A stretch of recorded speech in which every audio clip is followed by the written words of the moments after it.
할렐루야. 오늘도 사부 예배 시간이 왔습니다. 이 시간 우리 주님의 이름을 열심으로 찬송하고 주님께 온전한 예배를 드려서 마지막으로도 하나님을 기쁘시게 할 수 있는 예배를 드리시기를 소망합니다. 찬송가 337장 찬송하시겠습니다.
이어서 언제나 내 모습 너무나 부끄러워 찬송하시겠습니다.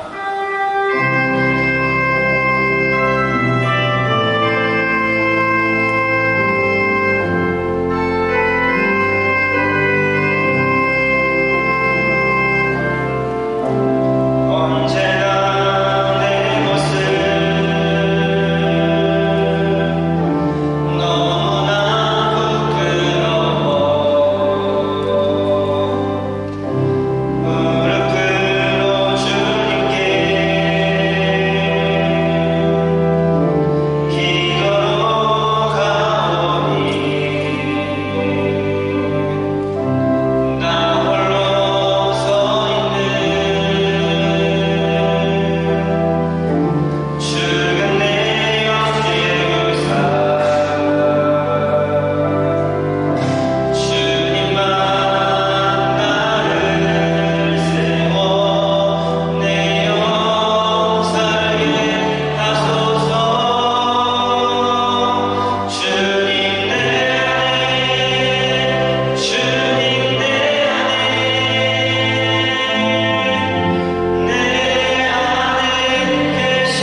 드렸습니다. 오늘 허락하신 이 예배, 주님 받으시는 예배요, 주님의 함께 하심을 누리는 예배가 될 수 있도록 인도하여 주옵시고, 주의 성령으로 충만하여 언제나 어디서나 주님만을 예배할 때로 고백하며 나아가는 이곳에 계신 모든 성도님 될 수 있기를 기도해 주시고, 또 오늘도 성당에서 말씀을 전하시는 신만재 목사님을 위하여 성령 충만하여 언제나 주의 말씀을 전하게 하여 해달라고 주여 세 번에 힘차게 기도하시겠습니다.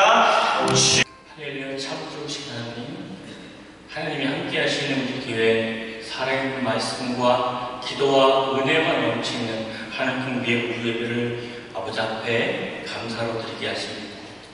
감사합니다. 오늘 은혜로 상반기 청동원 주를 드리게 하시고 온 가족이 함께 모여 성전을 가득 채우게 하시니 감사합니다. 우리가 늘 주님 앞에 서서 은혜로 감사롭게도 나가게 하여 주시옵고, 생명 살리는 예수님의 길을 따라 잘 걸어갈 수 있도록 인도하여 주시옵소서. 하나님의 사랑 가운데 은혜로만 세워진 우리 하나님 교회가 세상의 모든 풍파와 학문을 따르는 것이 아니라 하나님의 나라가 다시 올 것을 믿는 믿음으로 세상을 이기고 나아가는 교회로 우뚝 설 수 있게 도와주시옵소서. 온전히 이 지역과 나라에 하나님 나라의 복음과 선포와 전도와 그것을 외치선을 다하는 교회 될 수 있도록 이끌어 주시옵소서.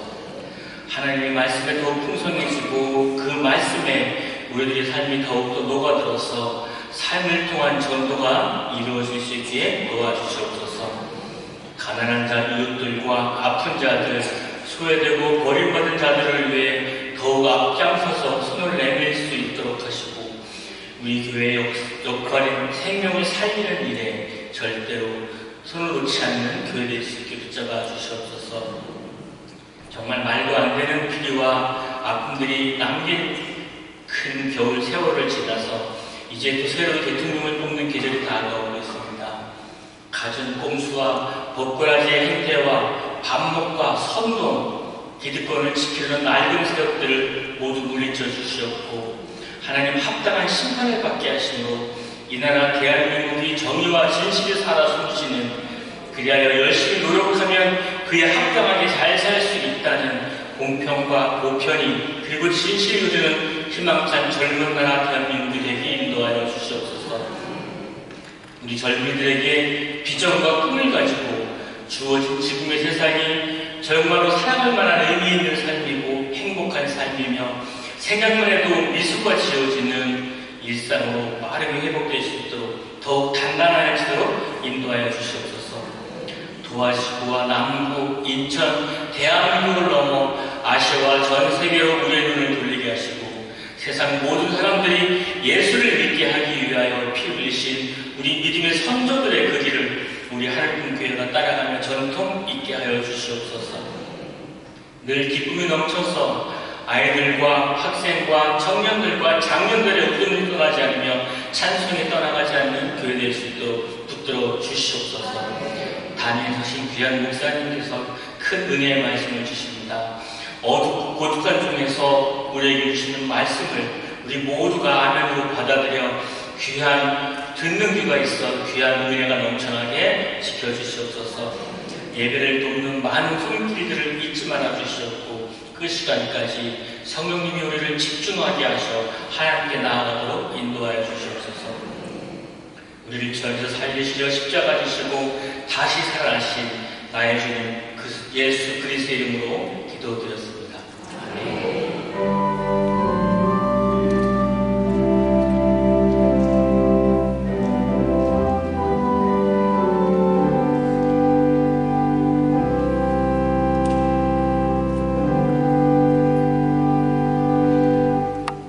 찬송가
4부 오후 예배 시간에 오늘 등록해 주신 분이 두 분이 계십니다. 오셨나요?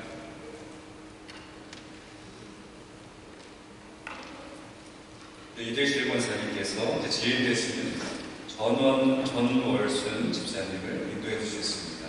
그리고 장숙희 자매님으로 인도해 주셨습니다. 자리에 오셨을까요? 네. 잠깐 기도하겠습니다.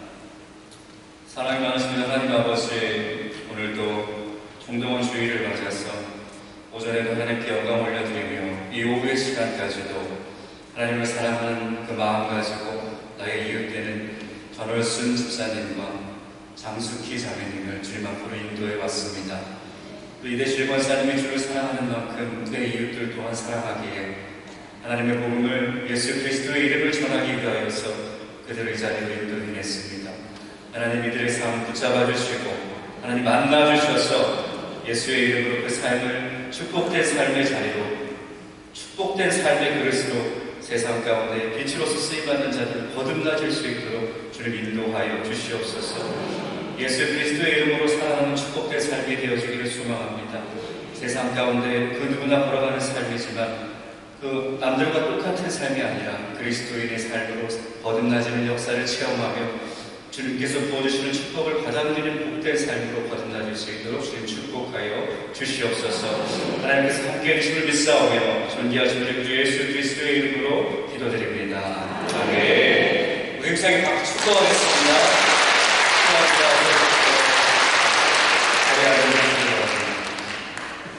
오늘 우리에게 주신 하나님 말씀은 오늘 이사야 30장 말씀입니다. 이사야 30장 21절부터 26절까지 말씀입니다.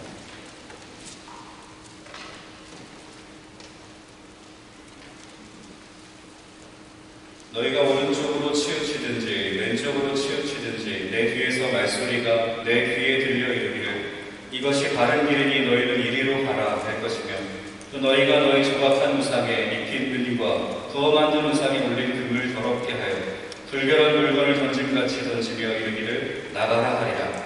내가 땅에 뿌린 종자에 주께서 비를 주사 땅이 먹을 것을 내며 목식이 풍성하고 기름지게 하실 것이며 그날은 내 가축이 광활한 목장에서 먹을 것이요 박하는 소와 어린 닭이도 키와 새수랑으로 까불고 맛있게 한 먹이를 먹을 것이며 크게 살육하는 날 망대가 무너질 때에 고산마다 줄령마다 그 위에 개울과 시냇물이 흐를 것이며 여호와께서 자기 백성의 상처를 싸매시며 그들의 맞은 자리를 고치시는 날에는 달빛은 햇빛 같겠고 햇빛은 7배가 되어 7날의 빛과 같으리라. 아멘.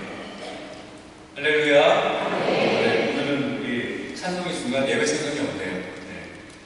오늘 또 담임 목사님께서는 수기교회에 장로 은퇴 찬양 예배 축사를 맡게 되셔서 그 자리로 가시게 되셨습니다. 그래서 오늘 말씀을 저에게 또 증거하려고 자리를 내어주셔서 이렇게 또 말씀을 준비하고 여러분 앞에 말씀을 증거하게 됐습니다. 부족한 종이 전하는 말씀이지만 은혜로운 말씀이 되기를 소망합니다. 하나님께서 크신 은혜 부어주실 줄로 믿습니다. 함께 이제 60이 되어서 회갑을 맞은 어느 부부가 있었어요. 회갑잔치에서 선물들을 많이 합니다. 요술 램프를 선물로 받게 되었습니다. 이 요술 램프는 꼭 한 가지씩만 소원을 말할 수 있었습니다. 그래서 이 아내가 먼저 소원을 말합니다. 지니야 남편하고 세계를 여행했으면 좋겠다. 그랬더니 연기가 막 뽕뽕 나오면서 항공권, 세계 곳곳에 호텔 예약권이 툭툭툭 떨어지는 거예요. 근데 이제 이번에 남편이 말합니다. 지니야, 그래, 이왕 여행하는 김에 나보다 한 30살 정도 젊은 여자 봤으면 좋겠어. 그랬더니 뼈에 여기서 뻥 하고 나옵니다. 그러면서 어떻게 된지 아십니까? 남편이 90세 할아버지가 됐어요. 여러분, 늘 환경이 바뀌면은 어리석은 사람은 내가 행복할 것이라고 생각을 합니다. 내가 변하면은 세상이 변한다는 걸 깨닫지를 못하고 늘 내가 아닌 다른 사람들을 바꿔보려고 굉장히 노력을 하면서 살아가요. 그러다 보면 불행해지고 우는 사람들이 한둘이 아니에요. 우리가 하루를 보내더라도 낮이 있고 밤이 있습니다. 그리고 평생 살아가다 보면 어느 누구에게나 다 똑같은 낮이 있고 밤이 있고 밝은 빛이 있을 뿐더러 어두운 그림자가 있게 마련입니다. 여러분, 이게 인생입니다. 그렇죠? 독방 감옥에 갇힌 사람을 가장 괴롭게 하는 것이 여러분 뭐라고 생각하세요? 독방 감옥에 갇혀 있을 때 그 사람이 가장 괴롭게 하는 것, 고독이라고 하는 것입니다. 여러분, 오늘 말씀 제목이 뭡니까? 어둡고 고독한 중에 즐거워하는 것입니다. 독방 감옥에 갇힌 사람이 가장 힘들어하고 괴로워하는 것은 이 고독이라고 합니다. 독방에는 뭐 꽃 한 송이도 없고 액자 하나가 없는 그냥 벽밖에 없는 빈 방입니다. 그런 빈 방을 홀로 지켜야 하는 이 고독이 굉장히 있기가 힘들다고 말합니다. 그래서 가끔 간수라도 한 명 한 번씩 지나가면서 자기 번호 좀 불러줬으면, 내 번호라도 불러줬으면 하는 게 독방에 갇혀있는 죄수들의 마음이라고 합니다. 고독에도 여러 가지 고독이 있습니다. 먼저는 육체적인 고독이 있죠. 부모가 없는 고아들이라든지, 가정이 없는 그냥 혼자 살아가는, 힘들게 살아가는 거인이라든지, 친구가 없는 외톨이, 또 참기 어려운 배고픔에 가득한 사람, 병고에 시달리는 고독, 나이가 들고 몸이 늙어가면서 나에게 관심을 가져주던 사람들이 하나둘 떠나가고 자신의 늙음을 의식하게 되는 늙음의 고독도 있습니다. 나와 함께 삶을 나누던 사람들이 이제 하나둘 떠나가면서 나도 이제 갈 날이 오겠구나. 내가 이 세상의 주인이 아니구나. 그것을 깨닫고 느낄 때 오는 고독도 있습니다. 자신의 무능을 깨닫게 되는 고독, 소외감의 고독, 사랑하는 사람마저 나를 알아주지 않는다고 느끼는 고독함. 심지어 지도자만이 갖는 정상의 고독함도 있습니다. 그러나 가장 근본적인 고독은 영혼의 고독이에요. 어떤 고독이라고요? 영혼의 고독입니다. 그것은 죽음의 자리에서 싸늘해져가는 내 신체를 안고 내 가족이, 나와 친한 사람이 오열하며 울고짖는 그들의 울음소리가 아무런 느낌도 주지 못하고 행여나 하나님마저 나를 버리시는 것은 아닌가? 그 마지막 자리에서 우는 고독이 있습니다. 때로는 바닷물이 밀려오는 것처럼 굉장히 큰 벅찬 은혜가 나에게 있을 때는 하나님도 세상도 다 내 편만 같아요. 그러던 어느 날 그 모든 것들이 내 곁을 떠나가면서 하나님도 나를 버리신 것만 같고, 이런 외로움과 고독에 젖어들 때도 있죠. 누구나 다 겪는 시간들입니다. 인천의 앞바다에 물이 가득했다가 어느덧 물이 다 밀려나가가지고 뭐가 드러납니까? 뻘이 드러나죠. 묻이 드러납니다. 이런 것처럼 우리의 신앙도 끊임없는 변화가 계속해서 일어날 수 있는 거예요. 어떤 때는 정말 하나님이 나를 사랑하는 것만 같고 하나님의 축복하심이 내 안에 충만한 것 같은 그런 부푼 가슴을 가지고 살 때가 있습니다. 그러나 간혹 사람들 속에서 소외감을 느끼거나 나만 왠지 동떨어진 것 같은 그런 느낌을 들 때 마치 하나님께서 나를 버리신 것만 같고 하나님이 안 계신 것 같이 우리의 믿음이 흔들흔들 거릴 때가 있습니다. 그때 사람은 깊은 고독에 빠져들고는 합니다. 델마 탐슨이라는 여인이 있어요. 이 델마 탐슨이라는 여인은 2차 세계대전 중에 행복한 결혼 생활을 꿈꾸면서 육군 장교하고 결혼을 했습니다. 남편을 따라서 캘리포니아에 있는 모제로 사막 육군 훈련 캠프로 갔습니다. 그러나 그 사막의 모래바람으로 가득 찬 그곳에서의 삶은 너무나 외롭고 고독한 삶이었어요. 그녀는 이런 곳에 오게 한 남편에게 어떤 마음이 들었겠습니까? 내가 왜 하필이면 군인이긴 하지만 왜 하필이면 이 사막에서 근무하는 이 자리에 오게 됩니까? 그런 불평들을 서슴지 않고 다 내뱉었어요, 남편에게. 그러다 보니까 결혼 생활이 어떻게 됩니까? 점차 어려워지기 시작합니다. 가족이 파국의 위험까지 이르게 됐어요. 장군인 아버지에게 그래서 이 여자가 손철을 호소합니다. 다른 곳으로 좀 보내달라. 이 사막 말고 다른 곳으로 좀 보내달라. 그때 이 장군 아버지로부터 답장이 왔어요. 단 한 줄로 왔습니다. 감옥에 두 죄수가 있었단다.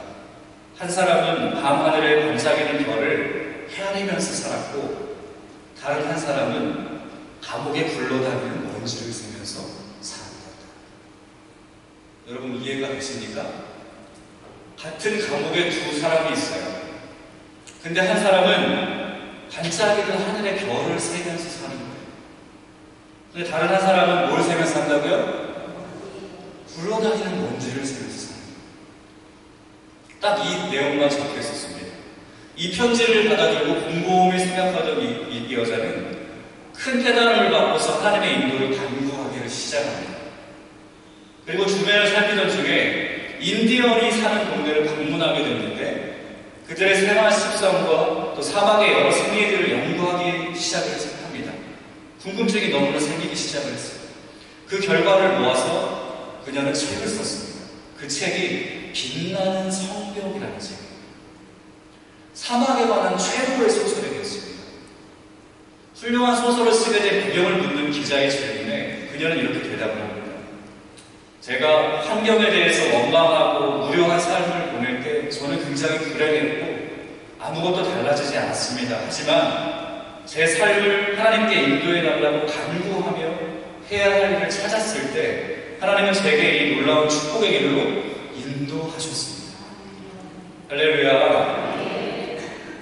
누가복음 19장에 보면은 우리가 너무나 잘 아는 삭개오라는 사람이 나옵니다. 이 삭개오의 직업이 뭡니까? 세리장이었습니다. 세리장. 그는 세리장이라는 직업 하나 때문에 사람들로부터 조롱과 비웃음을 당하고 자신의 진실이 통하지 않는 고독감 속에서 살아가고 있었어요. 어느 날 듣자 하니까 예수님이 마을을 지나가신다는 겁니다. 예수님을 만나면 내 마음을 좀 알아주실까? 내 고독을 좀 알아주실까? 달려나간 것 같지만 사람이 너무나 많았어요. 그리고 이 삭개오는 키가 굉장히 작았습니다. 예수님을 볼 수가 없는 거예요. 예수님의 얼굴이라도 봐야지 여기까지 왔는데 그래가지고 어디에 올라갑니까? 뽕나무, 감람나무 위에 기어 올라가요. 예수님께서 그 밑을 다행히 지나가시는 거예요.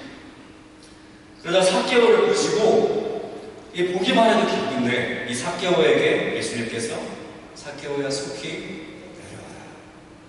이 한마디 말씀 속에 지금까지 쌓여져 왔던 그 마음의 온갖 상처와 아픔들이 눈 녹듯이 녹아내리는 순간이었을 거라 저는 생각합니다. 여러분 동의하십니까? 우리 사랑하는 여러분들 가운데는 지금 어떤 문제를 짊어지고 앉아 계신 분이 분명히 계실 거예요. 얼굴에는 웃고 있지만 내 마음은 그렇지 않습니다. 이런 분들이 많이 계실 거예요. 어떤 상처가 있는 분도 계실 거고 해결되지 않는 인생의 무거운 짐이 지금 계속 나를 짓누르고 계실 분도 있을 겁니다. 분명히 계십니다. 끊임없이 나를 쓰러지게 만들고 크지도 않은 이 조그만 작은 장애물 때문에 자꾸만 넘어지게만 만드는 내 마음의 짐들, 상처, 아픔을 가지고 계신 분 분명히 계십니다.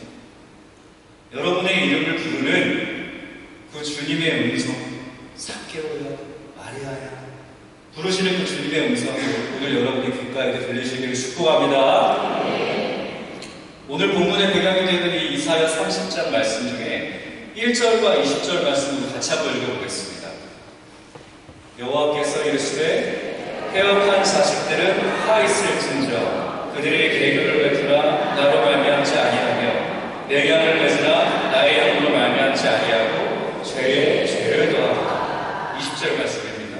주께서 너희에게 환난의 떡과 고생의 물을 주시나 내 스승은 다시 숨기지 아니하시리니 내 눈이 내 스승을 볼 것입니다.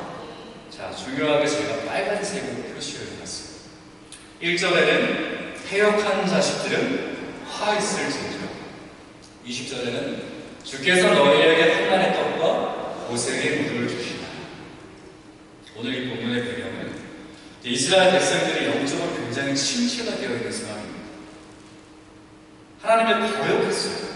하나님을 거역했기 때문에 백성들은 저마다 징계를 받아가지고 신음을 하고 있는 상황입니다. 이스라엘 백성들이 아시리아의 침략을 대응하기 위해서 하나님을 등지고 애굽의 세력과 결탁을 했어요. 승리라도 했으면 좋겠는데 전쟁에서 비참하게 패하고 백성들은 절망에 빠졌습니다. 이제라도 하나님 앞에 달려와서 이제는 내가 살아도 하나님을 위해 살겠습니다. 이제는 내가 죽어도 주를 위해 죽겠습니다. 고백하고 항복하고 돌아오면 좋겠는데 이스라엘은 오히려 좌우로 치우쳐가지고 편법이라도 써보자. 어떻게 우리 인간적인 방법이라도 써보자 했던 겁니다. 이때 들려온 하나님의 음성이 오늘 본문의 내용이에요. 우리 본문 21절 말씀 다시 한번 읽어보겠습니다. 너희가 오른쪽으로 치우치든지 왼쪽으로 치우치든지 내 귀에서 말소리가 내 귀에 들려 이르기를 이것이 바른 길이니 너희는 이리로 가라 할 것이구나. 아멘. 이 위로의 소리가 어디서 들려왔어요? 빨간색으로 표시가 되겠죠.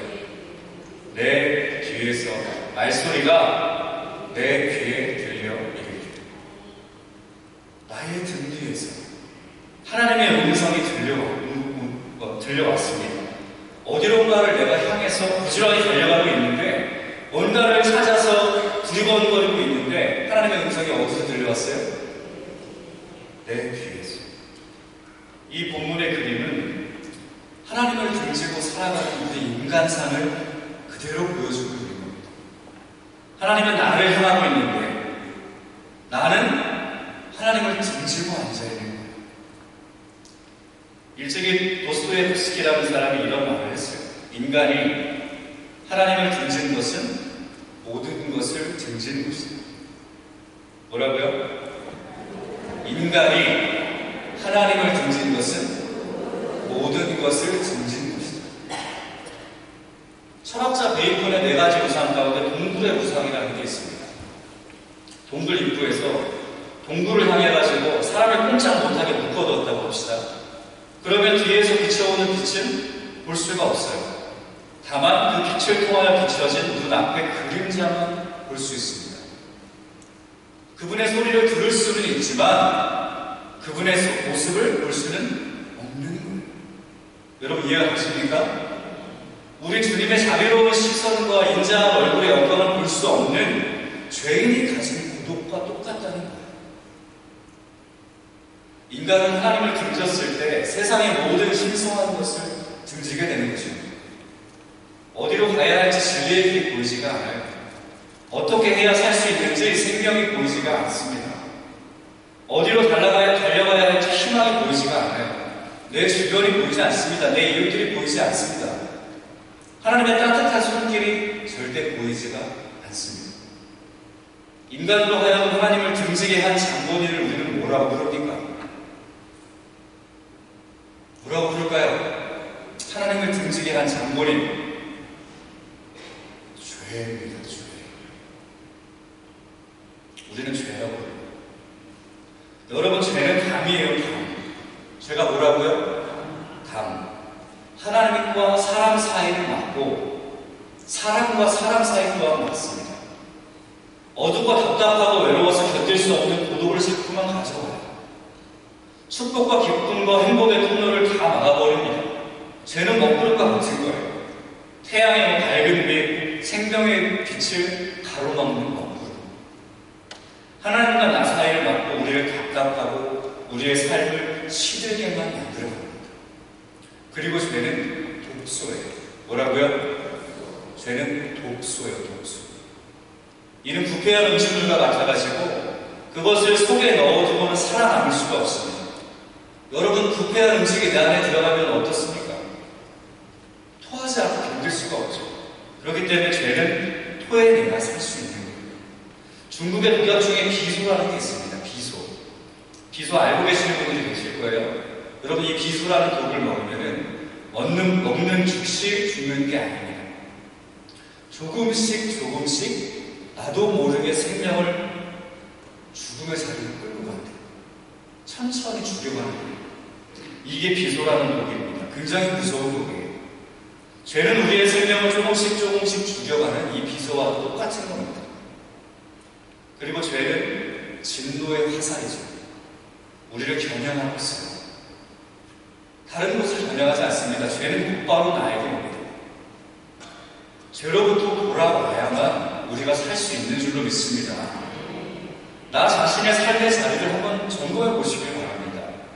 선악과를 따먹고 나무 그늘 밑에 숨어가지고 하나님의 눈을 피하려고 숨어있는 그 아담을 부르시는 것처럼 하나님께서는 똑같이 우리도 부르고 계시는 거예요.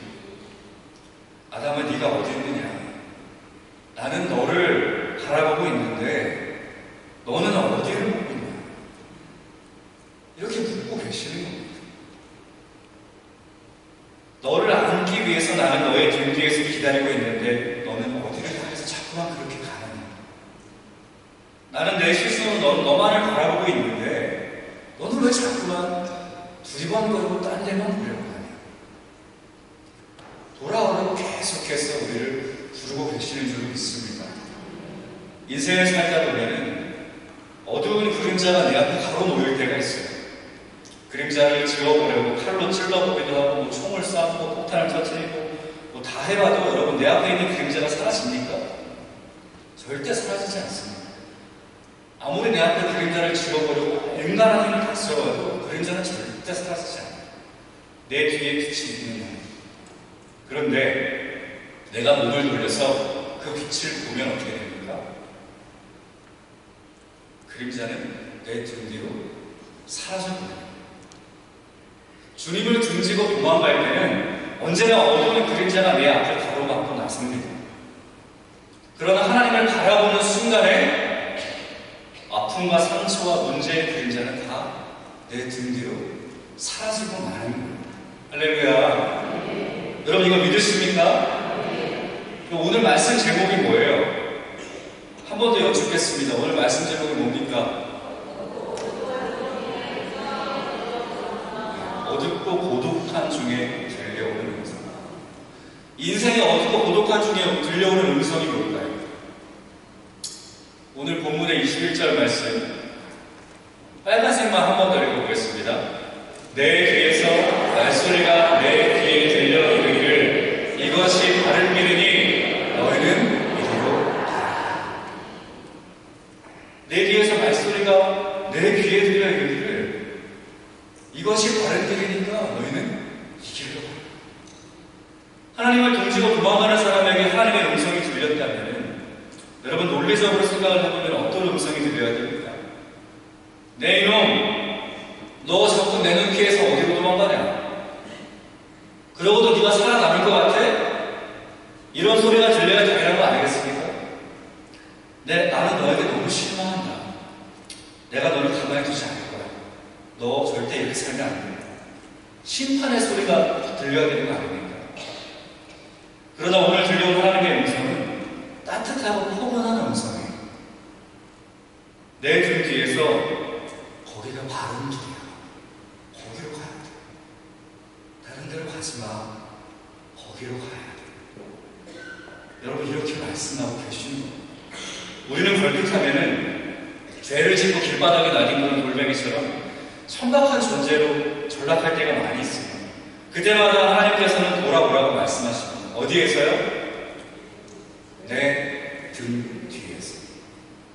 여기로 와야 네가 살 수 있어. 너가 여기로 가야 살 수 있어. 여러분의 마음을 한번 들여다보세요. 하나님의 인도를 받을 만한 여유가 지금 내 안에 있나? 하나님의 그 사랑을 받아들일 만큼 내 마음에 여백이 남아있는가? 하나님의 통치를 받아들일 준비가 내가 되어 있나? 이것을 한번 점검해 보시길 바랍니다. 우리가 너무 잘하는 노래가 있어요.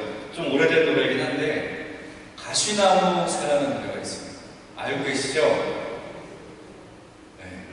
내 속에 내가 너무 많아 당신의 쉴 곳이 없네. 이런 노래를 합니다.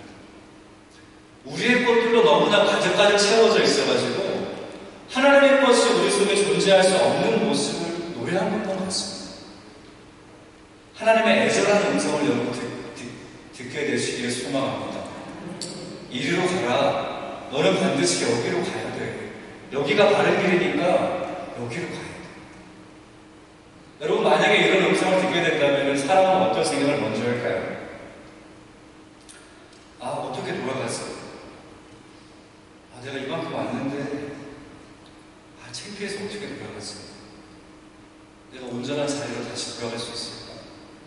뭐부터 합니까? 걱정부터 하는 게 사랑이에요. 근데 여러분, 우리는 걱정할 필요가 없습니다.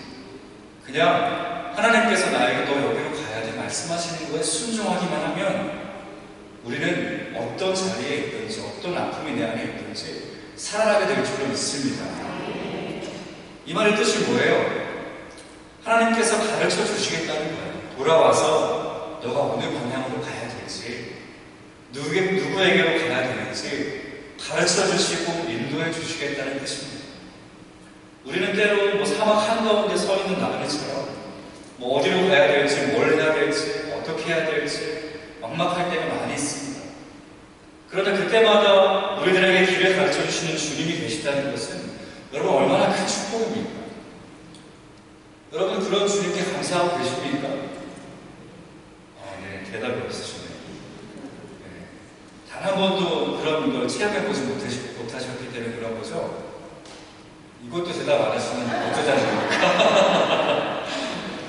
여러분 언제나 내가 어떤 고민이 있고 갈팡질팡하고 힘든 순간에는 여러분 주님 앞에 무릎 꿇고 눈 감아보세요. 여러분 주님 앞에 기도해보세요. 내 입에 소리가 안 나와도 내가 하나님 아버지 앞에 집중하고 눈만 감고 있을 거예요. 여러분 하나님께서 내 마음에 해답을 주실 때도 있습니다. 여러분 하나님께서는 분명하게 나와 함께 해주시겠다고 말씀하셨어요. 우리가 길을 잘못 들어서 만약에 미로를 헤매고 있다면 반드시 이리로 가라. 낯선 길을 가르쳐주는 사람 마냥 가르쳐주기만 하고 그것으로 끝내지 않으시고 우리 주님께서는 동행해 주십니다. 내가 영원한 천국에 들어갈 때까지 나를 버리지 않으시고 끝까지 함께 해주세요. 어떤 인디안의 추장이 외아들에게 자신이 갖고 있던 그 추장의 자리를 물려주려고 했습니다. 그런데 이 철없는 아들은 왜소했어요. 몸도 작고 좀 근육도 없고 좀 소심하기까지 했습니다. 용기가 없어가지고 아버지 저는 할 수가 없습니다. 거절을 하고 있었습니다. 이때 화가 난 아버지는 그 아들을 밀림으로 끌고 와가지고 나무에 꽁꽁 묶어뒀습니다. 내일 아침에 네가 살아오면은 내가 너를 살려두고 추장을 물려줄 거야. 근데 너가 만약에 이겨내지 못하면 너는 짐승의 밥이 되고 말 거야. 밤이 깊어가니까 어떻습니까? 밀림 한가운데에 내가 나무에 묶여있는 거예요. 자꾸만 번뜩이는 빛들이 보이는 거예요. 야수의 눈빛들이 점차 다가오는 게 느껴지는 거죠. 맹수들이 하나둘 나타납니다. 그런데 그 맹수들이 덤벼들려고 그 무서운 어흥하는 소리가 나면은 내 앞에서 깜깜한 중에 퍽 하는 소리가 또 나는 겁니다. 또 짐승의 소리가 앙 나면은 내 앞에서 또 퍽 하는 소리가 나는 겁니다. 깜짝 놀란 아들이 계속 그 상황을 지켜보고 있다가 동이 트기 시작을 합니다. 새벽을 맞이했을 때 저만큼 보니까 아버지가 활을 들고서 저기서 비밀리에 웃고 있는 거예요. 어떻게 된 거예요? 아빠가 지켜주고 있었던 거죠. 나는 힘이 없지만 아버지가 함께 하신다는 뜻입니다.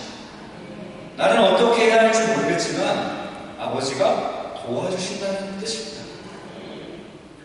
주님은 험한 이 세상 우는 사자처럼 우리에게 달려드는 마귀의 세력으로부터 우리들을 보호하시기 위해서 지금도 우리들과 함께하고 계시는 줄로 믿습니다. 우리 주님이 약속해 주셨어요. 요한복음 14장 18절 말씀을 같이 읽어보겠습니다. 내가 너희를 그와 같이 내버려두지 아니하고 너희에게로 오리라. 또 마태복음 28장 20절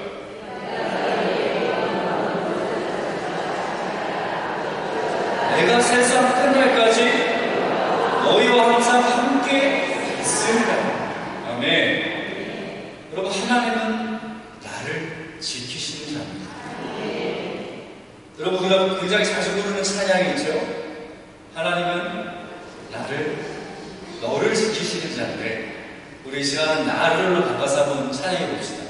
하나님은 나를 지키시는 자 너의 우편에 그를 대신이 낮의 해와 밤의 달도 너를 대치 못하리. 하나님은 나를 지키시는 자 하나님은 나를 너의 환난을 면케하시니 나의 환난을 면케하라. 그가 너를 지키시리라. 그가 너를 지키시리라. 너의 주리를 지키시. 눈을 들어 산을 봐라. 눈을 들어 산을 보아라. 너의 종 어디서나 천지 지으신 너를 만드신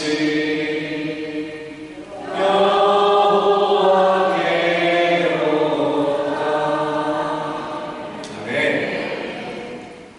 여러분, 이 가사는 여러분 그냥 멜로디가 흘러나오면 저절로 나오지 않습니까? 가사를 못 외우신 분들에게 죄송하지만 여러분, 우리 많은 분들은 이 하나님은 너를 지키시는 자, 여러분 그것을 이 찬양으로 고백 안 하시는 분이 안 계실 거예요.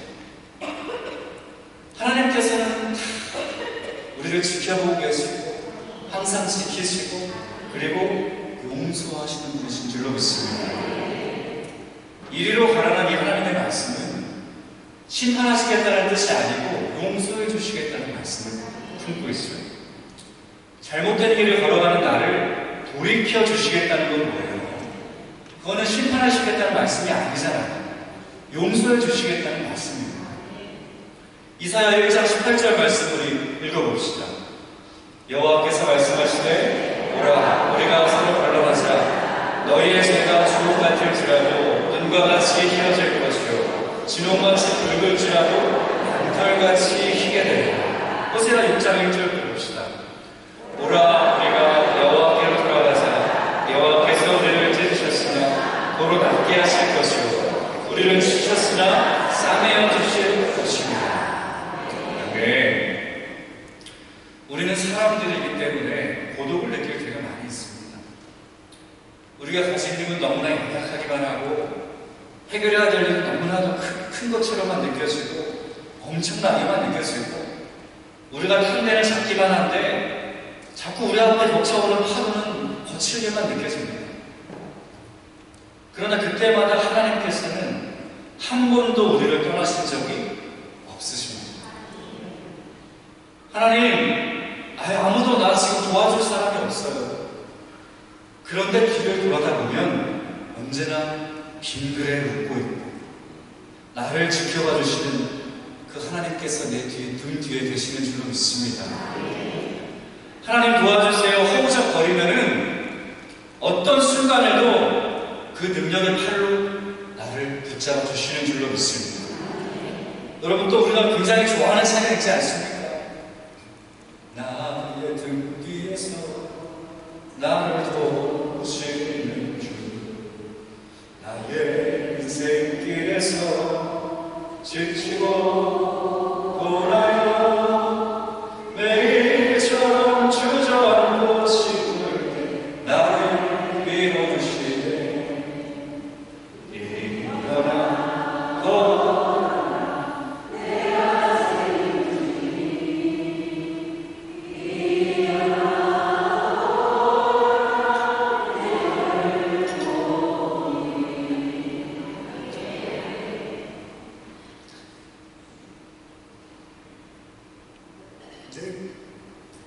나의 등 뒤에서 나를 돕는 그 하나님의 손길을 여러분 야단스럽지 않습니다. 절대로 야단스럽지 않습니다. 그렇지만 언제나 능력이 있는 손길을 줄로 믿습니다. 우리 사람은 초조하고 불안하고 급하기만 한데 하나님께서는 너무 느리시기만 한 것 같아요. 왜 응답을 안 주실까? 왜 자꾸만 나는 이렇게 열심히 기도하는데 답을 주시지 않을까? 늦은 것만 같습니다. 자꾸만 늦게만 행하여 주시는 것 같아요. 그렇지만 하나님께서는 반드시 정확한 시간에 여러분들을 붙들어 주실 겁니다. 하나님께서는 한 번도 나의 곁을 떠나신 적이 없어요. 눈길을 떼신 적도 없고 손을 놓으신 적도 없습니다. 믿으십니까? 시카고에 이제 한 무명용사가 쓴 시가 있습니다. 굉장히 제가 읽고서 감동을 많이 받은 시였는데, 모래 위의 발자국이라는 시였습니다. 제가 읽어드릴게요. 모래 위의 발자국. 어느 날 밤 한 사람이 꿈을 꾸었습니다.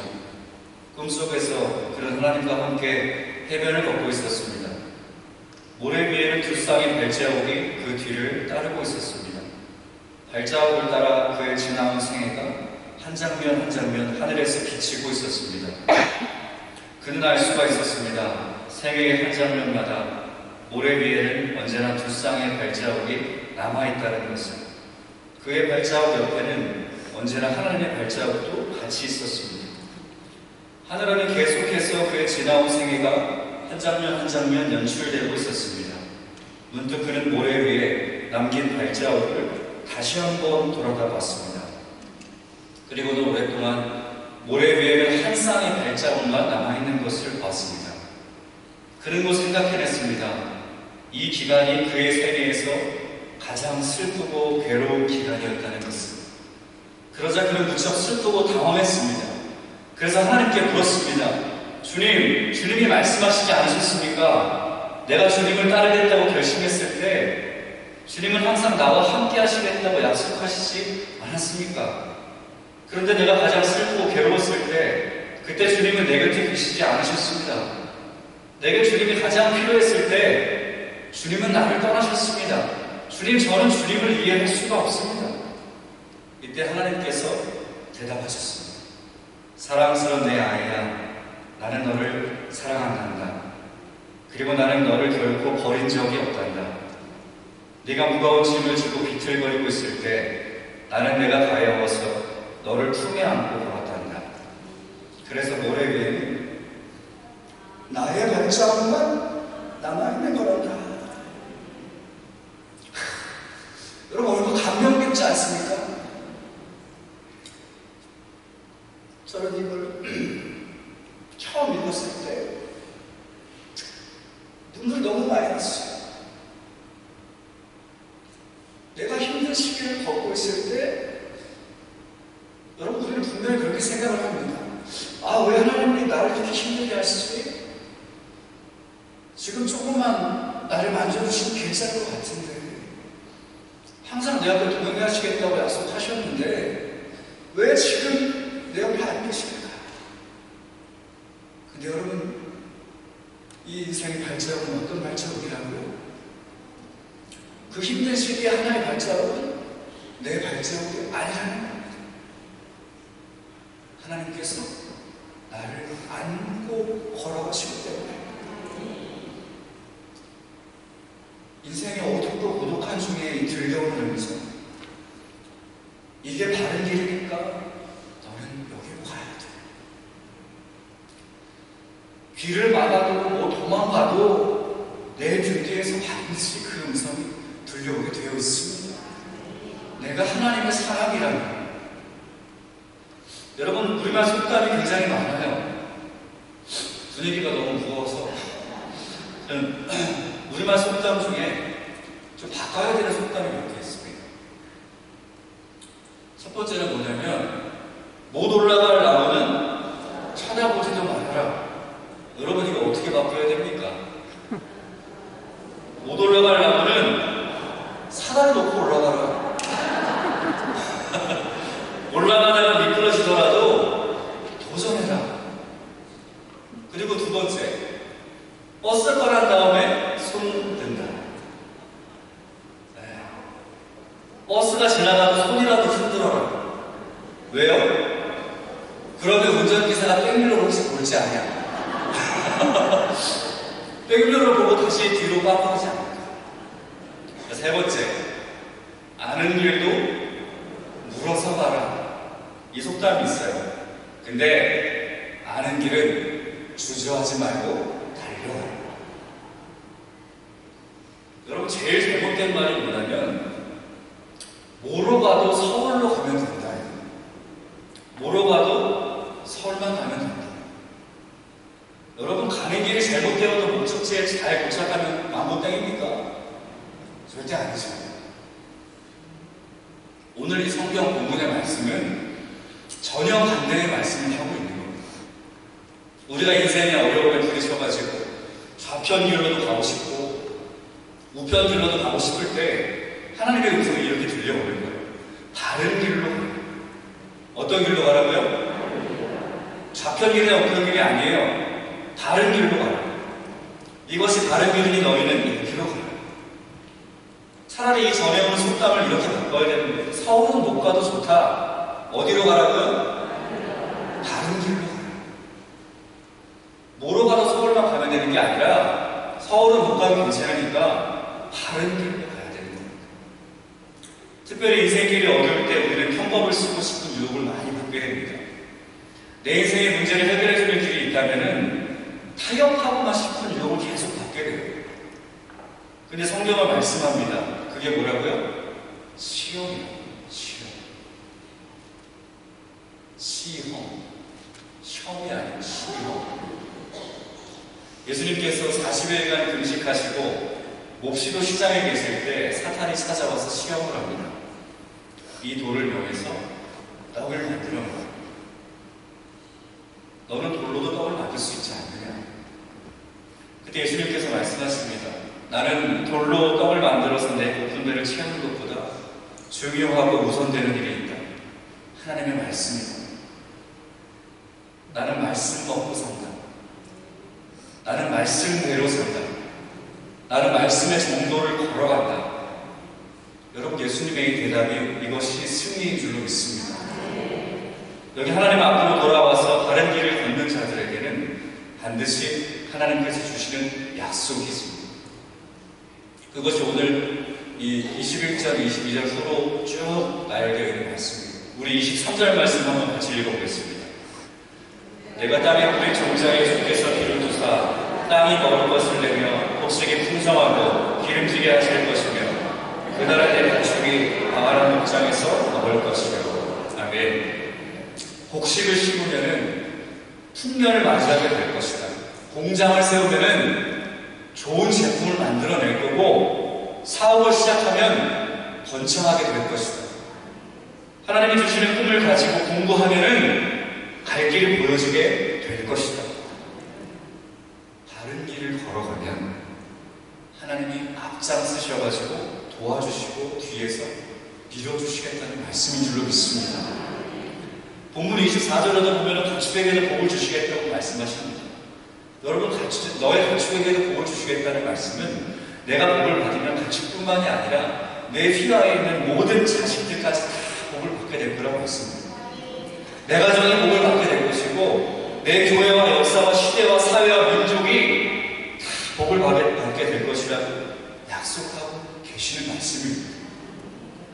마지막으로 본문 26절 말씀은 하나님의 음성을 듣고 다른 길로 돌아오는 사람들에게 주시는 하나님께서 약속해 주시는 또 다른 약속의 음성입니다. 우리 26절 말씀도 같이 읽어보겠습니다. 여호와께서 자기 백성의 상처를 싸매시며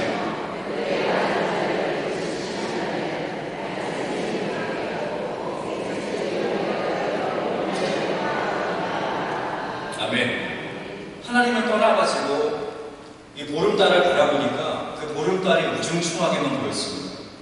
고난당에서 신음하면서 눈물진 얼굴 햇빛을 바라보니까 그 햇빛이 어두컴컴하게 보입니다.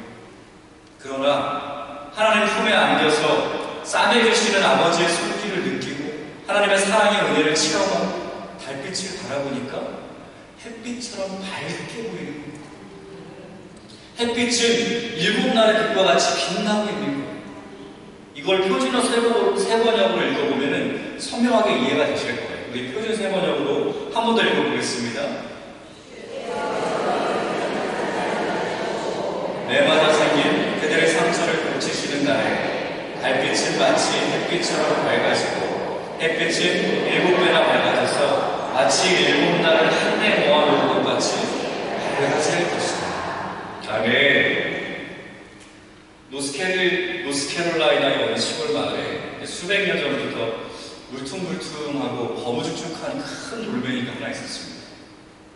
아무도 그 돌멩이에는 관심을 가지지 않았어요. 그러던 중에 어느 가난한 농부가 자기 집의 벽이 흔들거리기 시작을 하는 거예요. 창도 흔들리고. 그래가지고 이 창문과 벽을 받쳐주려고 그 거무죽죽하고 큰 돌멩이를 가져다가 그 벽을 받치기 시작을 합니다. 근데 어느 날 한 지질학자가 그곳 주위를 탐사차 오게 되었습니다. 마침 그 집을 지나가다가 그 문을 고정하고 있는, 그 벽을 고정하고 있는 그 큰 돌멩이에 눈이 가기 시작을 합니다. 너무 큰 돌멩이였으니까. 그 학자의 눈이 그곳에 머물러 있는 동안에 한참 이모저모 살펴본 다음에 이 주인에게 얘기하는 거예요. 이 집주인이. 이게 금덩어리라고. 이게 로키 산맥 동부 지역에서 발견된 금 중에 가장 큰 금덩어리였다고 합니다. 이 사람은 갑자기 회부자가 됐어요. 그 돌멩이가 얼마에 팔린지 아세요? 수십억 원에 팔렸대요. 수십억 원. 지금 나의 모습이 세상 한쪽 모퉁이에 버림받은 그런 돌멩이 또는 쓸모없이 뒹구는 한 덩이 바위돌처럼 생각되어질지 모릅니다. 그러나 하나님이 한 번만 도와주시고 하나님의 눈에 띄기만 하면은, 하나님의 전능한 그 오른손에 붙들리기만 하면은 하나님이 그대로 사용하시고 값비싼 존재로 바꾸어 주시는 줄로 믿습니다. 어리석은 자는 밝은 날에는 교만하고 어두운 날에는 비굴합니다. 이게 어리석은 자예요. 그러나 하나님의 사람들은 밝은 날에는 감사합니다. 어두운 날에는 하나님의 음성을 듣는 거예요. 뭐 한다고요? 밝은 날에는 감사하고 어두운 날에는 하나님의 음성을 듣는 거예요. 인생의 깊은 밤, 고난의 밤, 실패의 밤, 그대 인생 중에 너무 어두울 때는 그때는 반드시 하나님의 음성을 듣는 때인 걸 여러분 깨달으시길 축복합니다. 힘들 때, 어둡고 고독할 때 나를 부르시는 그 하나님의 음성에 우리는 귀 기울일 수 있어야 돼요. 나를 붙들기 위해서 찾아오시는 그 하나님의 손길이 분명히 있을 텐데 그것을 거절하는 어리석은 짓은 절대 하지 마시길 바랍니다. 나를 품어서 회복해 하시려고 그렇게 넓게 팔 벌리고 나에게 찾아오시는 그 하나님의 가슴에 다시 한번 못 받고 도망가려고 하지 마시길 바랍니다. 인생의 어둡고 고독한 중에는 언제나 하나님께서 반드시 그 시기에 여러분을 찾아오실 거예요. 그 하나님의 음성을 듣고 바른 길로, 주님께서 이끄시는 길로, 복된 길로 걸어가시는 우리 사랑하는 하나님의 모든 가족분들이 되시길 예수님의 이름으로 축복합니다. 아멘. 우리 찬송가 516장 찬송하겠습니다. 나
통해서 아침부터 하나님께 큰 영광 올려드릴 수 있도록 우리를 붙잡아 주시고 또 우리를 인도해 주시면 너무나 감사를 드립니다.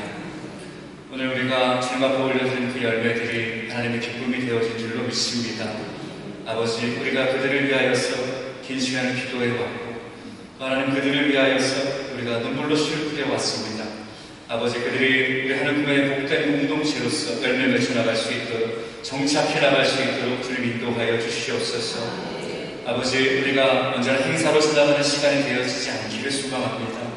하나님께서 나에게 주신 그 전도의 사명이 우리 하나님 백성 모두가 한 마음으로 그 복음을 전하기 위하여서 끝까지 죽는 순간까지 전할 수 있는 사명자를 되어줄 수 있도록 주님 역사하여 주시옵시고 이 하나님 성전이 1만 명이 모여서 예배할 수 있는 복된 성전이 되어져 나갈 수 있도록 아버지 부흥을 우리 가운데 부어 주시옵소서. 아버지, 2025년도는 이제 시작입니다. 아버지, 부흥의 불길이 지펴지는 시작점인 줄로 믿습니다. 오늘 우리가 이 시작점을 가지고서 상방에 하나님께 영광 올려드렸으니 아버지 끝까지 포기하지 않고 믿음 전하고 복음 전파할 때 하반기에는 아버지 배의 임원들이 이 자리로 나와서 영광 올려드릴 수 있도록 주님 역사하시고 일하여 주시옵소서. 그래서 하나님 아버지, 하나님 교회가 부흥의 꿈을 이루어내는 한 해가 되어지기를 소망합니다. 오늘도 하나님 아버지, 이제는 내 삶 가운데에 아버지 힘든 시간, 고통의 시간, 어두운 시간 가운데마다 끝까지 나를 버리지 아니하시고 붙잡아 주시고 동행해 주시고 그 하나님의 손길과 그 하나님의 음성을 듣기를 원하여서 오늘 말씀을 나눴습니다. 언제나 주님께서 우리에게 주시는 그 음성을 들을 수 있는 능력하여 허락하여 주시옵시고 매 순간 기도로서 주님과의 관계가 깊어짐을 통하여서 나의 신앙이 깊어져 나가며 하나님께서 주시는 음성을 날마다 들으면서 그 음성대로 살아갈 수 있는 복된 그리스도인들 되어져 나갈 수 있도록 주님 인도하여 주시옵소서. 그래서 주님, 내가 내 삶에 무너질 것만 같은 그 힘든 시기 속에서도 언제나 다시금 나를 붙잡아 주시고 일으켜 주시는 그 하나님을 의지하며 믿으면서 나갈 수 있는 복된 자가 되어지기를 소망합니다. 끝까지 붙잡아 주시고 동행하여 주시고 아버지, 우리의 삶 책임져 주시옵소서.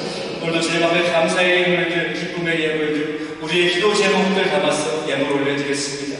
기쁘게 받아주시옵시고 아버지, 물질 때문에 근심하고 아파하지 아니하도록 차고도 넘치는 물질의 축복 부어주시옵시고 그 차고도 넘치는 물질로 말미암아서 베푸는 성령과 나는 기쁨들을 즐겁게 누리며 살아갈 수 있는 우리 하나님의 모든 성도들 되어져 나갈 수 있도록 주님 축복하여 주시옵소서. 감사드리며 존귀하신 우리 구주 예수 그리스도의 이름으로 기도드리옵나이다. 아멘. 축복하겠습니다.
하나님 아버지의 극진하신 사랑하심과 언제나 우리 안에서 우리의 삶을 주관하시고 인도하시는 성령님의 감동과 교통, 위로하심과 축복하심이 하나님의 말씀대로 살기를 원하여서 하나님의 음성 듣기를 원하고 간구하는 우리 하나님의 모든 백성들 머리 위에 그들의 가정과 직장과 사업장 위에 이제부터 영원히 함께하여 주시기를 간절히 축원하옵나이다. 아멘.